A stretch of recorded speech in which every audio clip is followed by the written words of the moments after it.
this is interesting. Mauve Reston over at the Washington Post is writing that Liz Cheney is thinking of running for president. I'm not surprised. I mean, there was talk about this back when she was on the January 6th committee, particularly when it became clear that the Republicans at her party were going to put their love, loyalty, and fealty to Donald Trump above their commitment to the Constitution or the rule of law. But here's what she said in a Monday interview with the Washington Post. This was yesterday. She said, several years ago, I would not have contemplated a third-party run, but I happen to think democracy is at risk at home, obviously, as a result of Donald Trump's continued grip on the Republican Party. And I think that democracy is at risk internationally as well. She said she's going to make up her mind over the next few months. When she was asked, you know, do you think that your candidacy would pull votes away from Biden as opposed to pulling votes away from Trump? She said, you know, we will look into that. We don't want to do anything that's going to help. I'm paraphrasing. We don't want to do anything that will help Donald Trump get elected, obviously. But, you know, this is interesting. You know, on the Democratic side, you've got people trying to, you know, Dean Phillips and Bobby Kennedy trying to pull votes away from Joe Biden, and you know, as well as Cenk Uygur and Marianne Williamson. They're not so much trying to pull votes away from Biden. They're just, you know, trying to make a statement in the primary, and you know, God bless them. We should all be entitled to.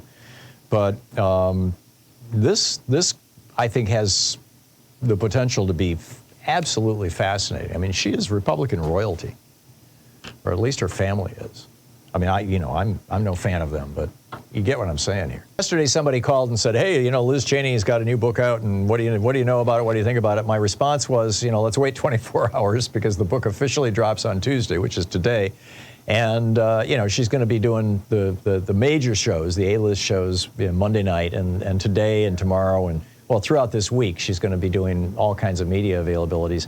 And sure enough, she spent most of the hour last night with Rachel Maddow on her show. And this morning she was on Joe Scarborough's show with Joe and Mika. And she writes that, and this is, her book is called Oath and Honor, a memoir and a warning. And, you know, let me preface this by saying her father is still a war criminal and she still supports that kind of thing.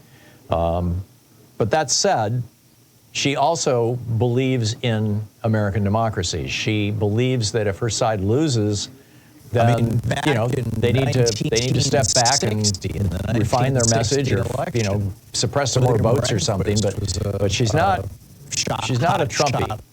And anyhow, she writes that Trump supporters were, quote, completely unaware of what actually happened. And we're talking about January 6th and, you know, Trump's efforts to steal the election.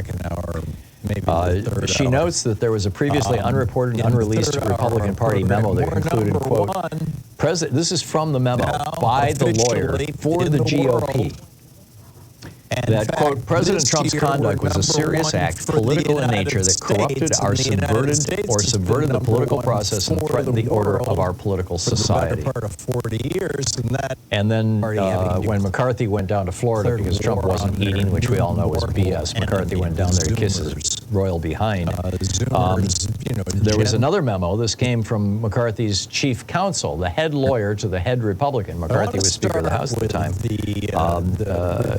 Callie Carr, and Cheney said, quote, she had made clear to now Speaker Mike Johnson that his letter, see, Mike Johnson was trying to organize Republicans to vote to refuse to certify Joe Biden and keep Donald Trump in the White House.